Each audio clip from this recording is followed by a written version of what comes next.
Most people believe that what you put on your skin stays on your skin. They're wrong. And the difference isn't just cosmetic. It's cardiovascular, inflammatory, and potentially life-altering. A 71-year-old retired school teacher I'll call Margaret came to see me 3 years ago. She'd been applying lavender oil to her chest every night for sleep. No one told her that essential oils can penetrate the bloodstream within minutes. No one warned her that certain oils interact with heart medications. And no one explained that after 60, your skin barrier is fundamentally different. Thinner, more permeable, less able to protect you from what you're deliberately rubbing into it. Today I'm going to tell you exactly what happens when you apply oil to aging skin and which oils are quietly causing inflammation while you sleep. My name is Dr. Richard Chen. I'm a cardiothoracic surgeon with 28 years in the operating room. I've opened over 2,400 chests in my career. I've held beating hearts in my hands, and I've spent the last decade watching the same preventable patterns repeat. Patients who thought they were doing something healthy, something natural, something their grandmother would approve of, and ended up on my table with complications nobody saw coming. The conversation about topical applications and systemic health isn't happening in the standard 12-minute appointment. Today I'm going to tell you what nobody took the time to explain. Here's what changes after 60 that makes this conversation critical. Your skin loses approximately 1% of its collagen every year after age 30. By 60, you've lost 30% of your skin's structural integrity. Think of it like an old garden hose. When it's new, the rubber is thick and tight. Water stays inside where it belongs. After decades in the sun, the rubber thins, cracks appear, and suddenly that hose is leaking in places you didn't expect. Your skin after 60 is that hose. What you apply topically doesn't just sit on the surface anymore. It penetrates, it circulates, it interacts with medications, clotting factors, and inflammatory pathways you didn't even know you had. More than 65% of adults over 65 use at least one topical oil or essential oil product regularly. Most have no idea what's actually entering their bloodstream while they sleep. Now let me be very clear about what we're discussing today. 5 specific oils that millions of seniors apply nightly, thinking they're reducing pain, calming inflammation, or slowing aging, when the reality is far more complicated. Some of these oils genuinely help, others quietly make things worse, and the difference depends entirely on what else is happening inside your body. Let's start with the one that surprises people every time. Number 1, eucalyptus oil. You've probably used it, maybe for congestion, maybe rubbed on sore knees or an aching lower back. It feels cooling, it smells medicinal, and for younger adults, it's relatively benign. But after 60, eucalyptus oil becomes a different substance entirely. Here's the mechanism most people don't know. Eucalyptus contains a compound called 1,8-cineol. When absorbed through aging skin, 1,8-cineol can interfere with cytochrome P450 enzymes in your liver, the same enzymes responsible for metabolizing blood pressure medications, anticoagulants, and statins. Think about it this way. Your liver after 60 is like a busy airport with fewer air traffic controllers than it used to have. It can still handle the regular flights, your daily medications, the food you eat, the normal metabolic waste your body produces. But when you add extra planes to the sky, in this case, essential oil compounds that demand processing, something has to give. The controllers get overwhelmed. Medications that should be cleared on schedule get delayed. Others get rushed through faster than they should. The timing falls apart. If you're on warfarin or clopidogrel, and millions of seniors are, eucalyptus oil applied topically can alter how those medications work in your system. Not dramatically, not immediately, but consistently, night after night, the effect compounds. Your therapeutic window narrows. 1 week your blood is too thin, the next week it's not thin enough. And your doctor is left chasing numbers that don't make sense because nobody thought to ask about the eucalyptus balm you've been using for months.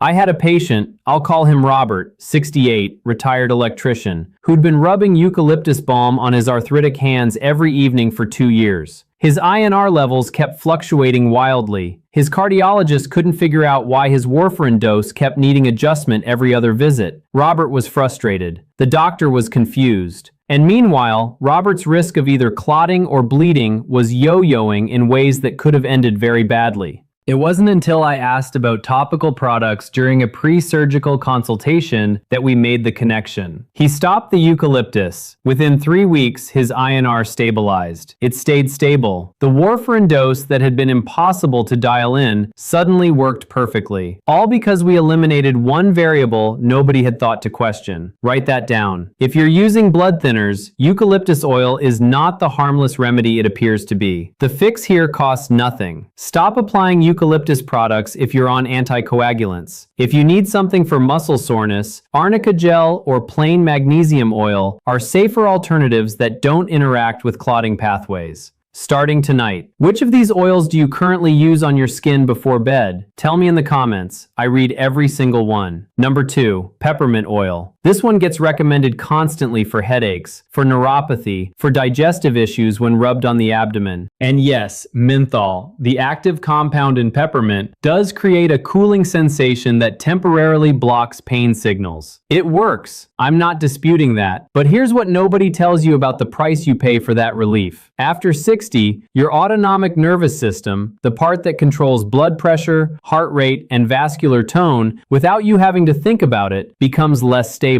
The sensors that used to respond in milliseconds now take a beat longer. The backup systems that used to kick in automatically might not kick in at all. You're flying with fewer safety nets than you had at 40. Peppermint oil applied to the chest, neck, or temples can trigger what we call a vagal response. The vagus nerve runs from your brainstem down through your chest and abdomen, controlling heart rate and blood vessel dilation. When menthol hits your skin in certain areas, particularly near the carotid arteries in your neck, it can stimulate that nerve. And when the vagus nerve gets stimulated, it tells your heart to slow down. It tells your blood vessels to relax. That might sound pleasant. In reality, it means a sudden drop in heart rate and blood pressure that your aging cardiovascular system may not be ready to handle. For someone with already compromised cardiovascular regulation, and that's most people over 65 whether they know it or not, that drop can lead to dizziness, lightheadedness, falls, or worse. I've seen it more times than I want to count. A 73-year-old woman, let me call her Dorothy, came to me after a fall in her bathroom. She'd been rubbing peppermint oil on her temples every night for migraines. One evening, she applied it like always, stood up from the edge of the tub to brush her teeth, felt the room tilt, reached for the towel bar, and went down hard. Fractured wrist, bruised ribs, possible concussion, all from an oil she genuinely believed was helping her. The age-specific risk here is that your baroreceptors, the tiny sensors in your blood vessels that detect changes in pressure and tell your body to adjust, are already slower after 60. They don't react as quickly. They don't compensate as efficiently. Adding a substance that artificially lowers blood pressure creates a compounding effect your body can't compensate for fast enough. The gap between stimulus and response widens, and in that gap, you fall. Does any of this sound familiar? You're not alone. The question to ask yourself, or your doctor, is this. If you're already on medications that lower blood pressure, do you really need a topical agent doing the same thing at unpredictable intervals throughout your evening? The fix is straightforward. If you use peppermint oil, never apply it near the carotid arteries in your neck, and never apply it right before standing or moving.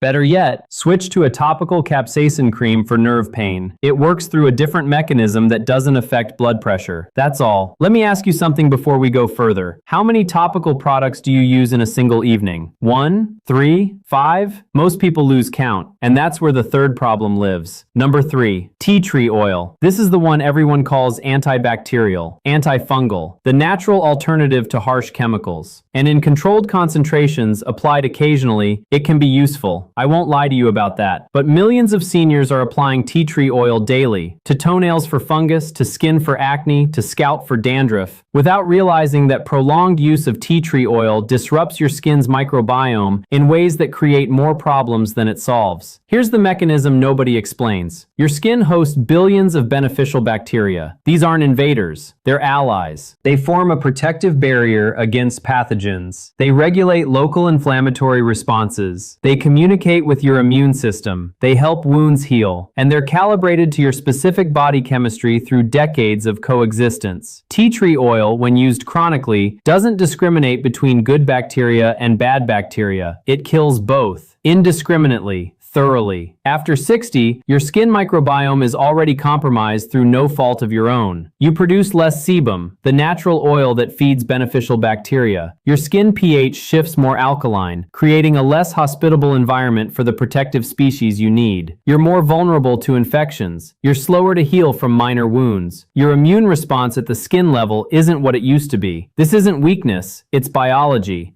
Stripping away your remaining protective bacteria with daily tea tree oil applications leaves you more susceptible to staph infections, delayed wound healing, and chronic low-grade inflammation that doesn't just stay local. That inflammation circulates. It raises systemic inflammatory markers: C-reactive protein, interleukin-6, TNF-alpha. Those markers feed directly into cardiovascular risk, insulin resistance, and accelerated aging at the cellular level. You thought you were treating a rash. You were actually triggering a whole-body inflammatory response. A 66-year-old man I treated, David, former truck driver, tough as nails, had been applying tea tree oil to a small patch of eczema on his shin every night for 8 months. The eczema never healed. It actually spread. He added more tea tree oil. The problem got worse. When we stopped the tea tree oil completely and switched to a simple ceramide-based moisturizer, no active ingredients, just barrier repair, the eczema cleared in 3 weeks. His C-reactive protein levels dropped from 6.8 to 2.4. That inflammation wasn't just in his shin, it was affecting his cardiovascular risk profile, and it was entirely preventable. Here's what I tell every patient who asks about tea tree oil. Use it sparingly, no more than twice a week, and never on broken skin. For daily use, your skin after 60 needs moisture and barrier repair, not antibacterial warfare. A basic, unscented lotion with ceramides does more for long-term skin health than any essential oil ever will. Starting tonight, stay with me. 2 more items after this one. And item 4, that's the one that even I had a significant blind spot about for the first 15 years of my career. Number 4, lavender oil. This is the most popular essential oil in the senior demographic. People use it for sleep, for anxiety, for relaxation. And the calming scent is real. Lavender does have mild sedative properties when inhaled. But when rubbed on skin, especially in the chest area where many people apply it, lavender oil becomes an endocrine disruptor. Here's what that means. Lavender contains compounds that mimic estrogen. For postmenopausal women and aging men, adding synthetic estrogen-like substances into your system, even topically, can interfere with your body's already delicate hormonal balance. In men, chronic lavender exposure has been linked to gynecomastia, breast tissue development. In women, it can increase inflammatory markers that contribute to cardiovascular disease. The research on this is newer, and most family doctors aren't aware of it yet, but the endocrinology is clear. The bigger issue is this. After 60, your liver's ability to process and clear estrogen-mimicking compounds slows down. What a 30-year-old's body clears in hours might linger in your system for days. That cumulative exposure creates a hormonal burden your aging endocrine system wasn't designed to handle. I had a patient, Eleanor, 69, retired nurse, who came to me with unexplained weight gain around her midsection and elevated inflammatory markers. She was doing everything right, eating well, walking daily, but her waist circumference kept increasing. We ran a full hormone panel and found elevated estradiol levels. When I asked about topical products, she mentioned applying lavender oil to her neck and chest every single night for the past 5 years. We stopped the lavender. Within 4 months, her estradiol normalized. Her waist measurement dropped 3 inches. The inflammation markers came down, all from eliminating one nightly habit nobody had thought to question. The fix here is simple but requires honesty. If you love the scent of lavender for sleep, use it in a diffuser. Inhaled lavender doesn't carry the same endocrine risk as topical application. But if you're applying it directly to skin, especially near lymph nodes in the neck, armpits, or groin, stop. Your hormonal health after 60 is too fragile to gamble with. Here's what nobody tells you. The cumulative effect of multiple oils applied nightly creates an interaction burden your aging body struggles to process. Number 5, coconut oil. This one feels the safest, doesn't it? It's food. It's natural. Grandmothers in tropical regions have used it for centuries. And for hydration and minor skin dryness, pure coconut oil can be fine. But here's where it gets complicated after 60. Coconut oil is predominantly saturated fat, specifically lauric acid and myristic acid. When applied topically to large areas of skin repeatedly, small amounts absorb into into your bloodstream. Your liver processes those fats the same way it processes dietary saturated fat. For someone already managing high cholesterol or triglycerides, and most seniors are, adding a nightly dose of absorbed saturated fat from topical coconut oil creates a metabolic load you didn't account for. The second issue is oxidation. Coconut oil, once opened and exposed to air and light, oxidizes. Those oxidized fats, when absorbed through skin, generate free radicals that contribute to vascular inflammation. You're not eating them, but your bloodstream doesn't know the difference. I can already hear the skepticism, and honestly, good. Healthy skepticism is what keeps us from falling for nonsense. So let me show you exactly why this matters. A 72-year-old woman, I'll call her Patricia, had been using coconut oil as a full-body moisturizer every night for 3 years. Her LDL cholesterol kept creeping up despite statin therapy and a clean diet. Her cardiologist increased her statin dose twice. Her muscle pain worsened. When we stopped the coconut oil and switched to a plant-based squalane oil, her LDL dropped 18 points in 8 weeks without changing anything else. The absorbed saturated fat from nightly coconut oil applications had been quietly undermining her cholesterol management the entire time. Here's the actionable fix. If you need deep moisture for dry aging skin, use oils that don't carry a cardiovascular burden. Squalane oil, jojoba oil,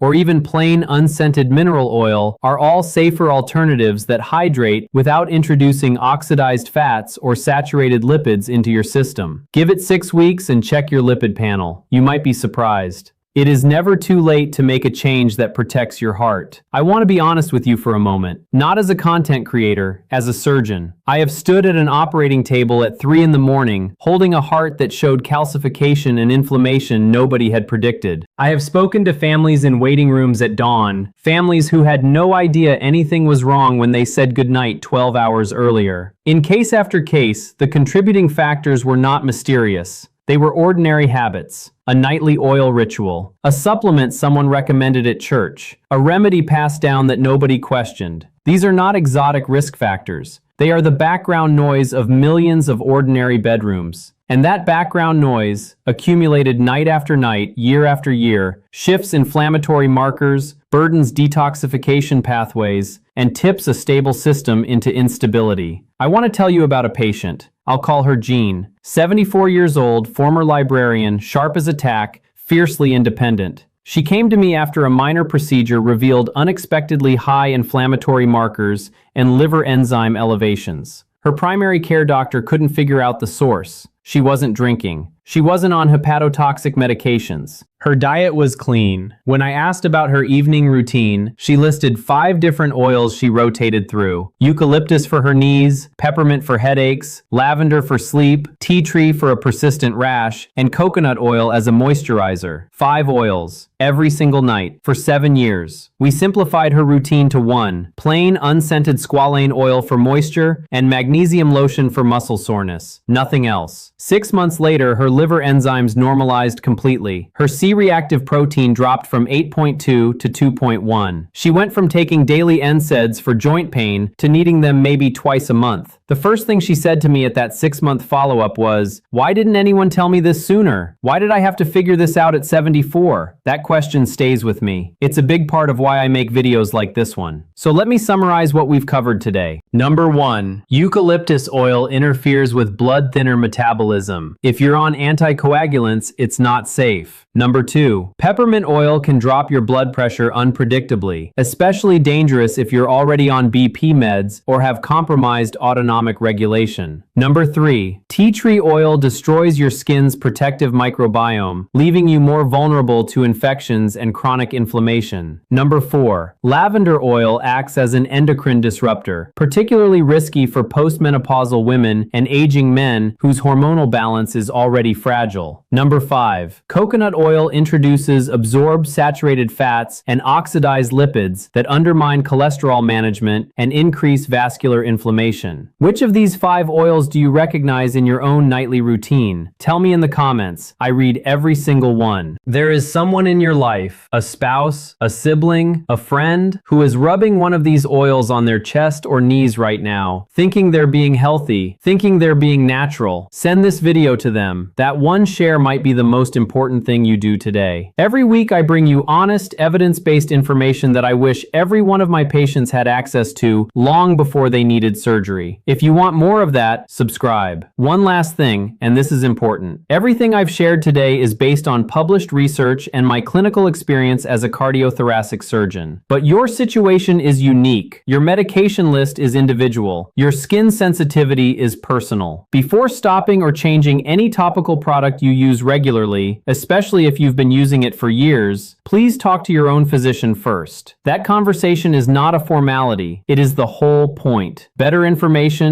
better conversations, better outcomes. That's the chain that matters. Your skin has been protecting you every single day for 60, 70, 80 years without asking for anything in return. Give it products that protect it back. Take care of your heart.